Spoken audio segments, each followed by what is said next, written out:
81 قتيلا في احتجاجات شعبية في أثيوبيا على مدى يومين أعقبت مقتل المغني هاشالو هونديسا، حيث سارت المظاهرات في موكب نقل جثمان المغني إلى مسقط رأسه في أمبو على بعد 100 كيلومتر غرب العاصمة أديس أبابا.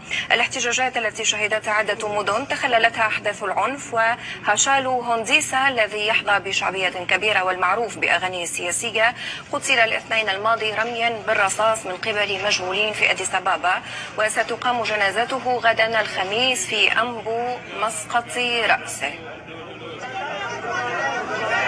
وعن الوضع في أديس أبابا يحدثنا من هناك الصحفي أنور إبراهيم. أنور، أهلا بك معنا. كيف تبدو الأمور وتداعيات مقتل هذا المغني المشهور؟ نعم، قبل قليل تم الإعلان من قبل مسؤول الإعلام في إقليم أوروميا المتاخم للعاصمة أديس أبابا، حيث أكد أن حوالي 81 شخص قتلوا حتى الآن. هذا ما حسب ما ذكره المسؤول في الإقليم، ولم تتحدث الأقاليم الأخرى عما حدث. والحالة الآن حقيقة في أديس أبابا في الوقت الراهن ما بين شد وجذب، وهنالك أصوات رصاص في مختلف المناطق في العاصمة الإثيوبية أديس أبابا، والوضع الآن يتأزم ويتطور من يوم إلى آخر، ولم تعرف حتى الآن ما هي الأسباب من هذه التحركات، وخاصة أن الحكومة هل تشير إلى كونها أو أنها يمكن أن تكون تحركات منظمة؟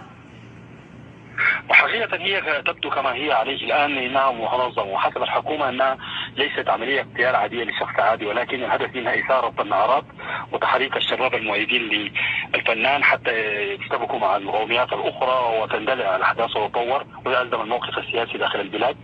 وحسب متحدث اليوم والنائب العام التي تحدثت في بيان أكدت أن الحادث ليس حادث عرضي، بل هو حادث سياسي مدبر، واتهمت جهات خارجية ولم تذكر اسمها بأن هناك جهات خارجية وداخلية متورطة في هذا الحادث. وحتى الآن لم تصدر أي تفاصيل، ولكن حسب الحكومة هنالك اعتقال لبعض الأفراد الذين تؤكد الحكومة أنهم متورطين في هذه الأحداث، وهنالك أدلة سيتم تقديمها للجمهور والمواطنين خلال الساعات القادمة. والإنكار على الأثيوبي الآن في ترقب، وخاصة العاصمة الأثيوبية أديس أبابا قد شلت الحركة بصورة تامة وتعطلت المصالح صباح اليوم بصورة عامة، والحركة كانت يعني ضعيفة جدا في الشوارع العامة. والآن هنالك أصوات للرصاص منذ قليل في عدد من أحياء أديس أبابا، وهنالك صياح وعويل في بعض المناطق. تتركز أين بالتحديد أنور؟ يعني المناطق الآن نحن بالقرب من مقر الاتحاد الأفريقي، استمعنا لعدد من الأصوات الرصاص في عدة مناطق المحيطة بمقر الاتحاد، خاصة المنطقة الخلفية وبعض المواقع الشعبية والأحياء الشعبية في هذه المناطق. وهنالك تجمع كثير من المواطنين لمعرفة الأسباب. هنالك صياح وأصوات، وأيضا قبل قليل كانت هنالك تحركات للشرطة والجيش الأثيوبي في بعض المناطق. نعم، شكرا جزيلا لك أنور إبراهيم، صحفي كنت معنا عبر الهاتف من أديس أبابا.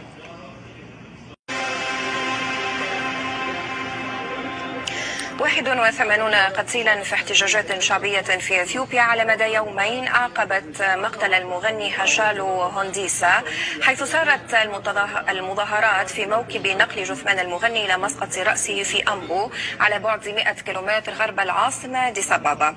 الاحتجاجات التي شهدتها عدة مدن تخللتها أحداث العنف، وهاشالو هونديسا الذي يحظى بشعبية كبيرة والمعروف بأغانيه السياسية قتل الاثنين الماضي رميا بالرصاص من قبل مجهولين في أديس أبابا، وستقام جنازته غدا الخميس في أمبو مسقط رأسه.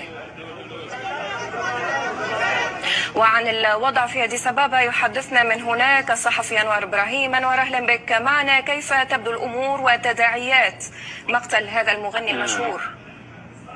نعم، قبل قليل تم الإعلان من قبل مسؤول الإعلام في إقليم أوروميا المتاخم للعاصمة أديس أبابا، حيث أكد أن حوالي 81 شخص قتلوا حتى الآن. هذا ما حسب ما ذكره المسؤول في الإقليم، ولم تتحدث الأقاليم الأخرى عما حدث.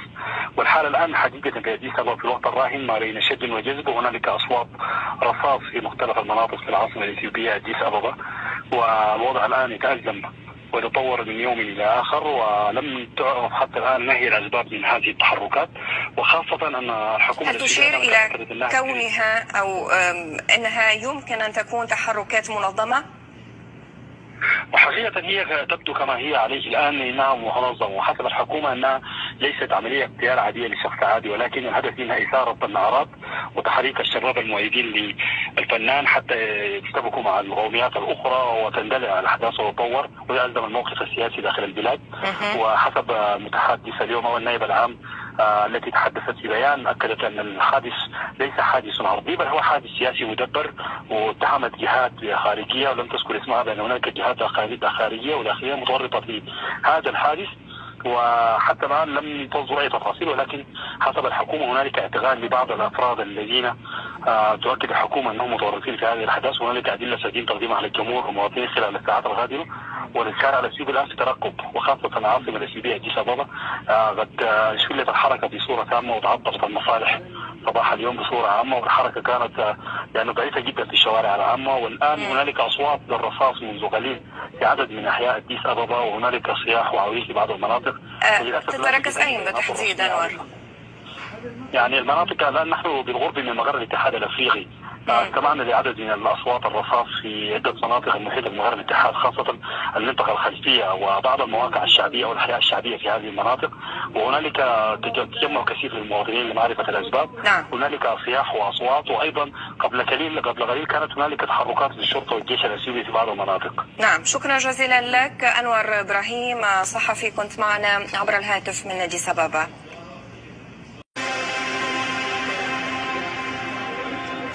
81 قتيلا في احتجاجات شعبية في اثيوبيا على مدى يومين أعقبت مقتل المغني هاشالو هونديسا، حيث سارت المظاهرات في موكب نقل جثمان المغني إلى مسقط رأسه في أمبو على بعد 100 كيلومتر غرب العاصمة أديس أبابا. الاحتجاجات التي شهدتها عدة مدن تخللتها أحداث العنف، وهاشالو هونديسا الذي يحظى بشعبية كبيرة والمعروف بأغانيه السياسية قتل الاثنين الماضي رميا بالرصاص من قبل مجهولين في أديس أبابا، وستقام جنازته غدا الخميس في أمبو مسقط رأسه. وعن الوضع في أديس أبابا يحدثنا من هناك الصحفي أنور إبراهيم. أنور، أهلا بك معنا. كيف تبدو الأمور وتداعيات مقتل هذا المغني المشهور؟ نعم، قبل قليل تم الإعلان من قبل مسؤول الإعلام في إقليم أوروميا المتاخم للعاصمة أديس أبابا، حيث أكد أن حوالي 81 شخص قتلوا حتى الآن. هذا ما حسب ما ذكره المسؤول في الإقليم، ولم تتحدث الأقاليم الأخرى عما حدث. والحالة الآن حقيقة في أديس أبابا في الوقت الراهن ما بين شد وجذب، وهنالك أصوات رصاص في مختلف المناطق في العاصمة الإثيوبية أديس أبابا، والوضع الآن يتأزم ويتطور من يوم إلى آخر، ولم تعرف حتى الآن ما هي الأسباب من هذه التحركات.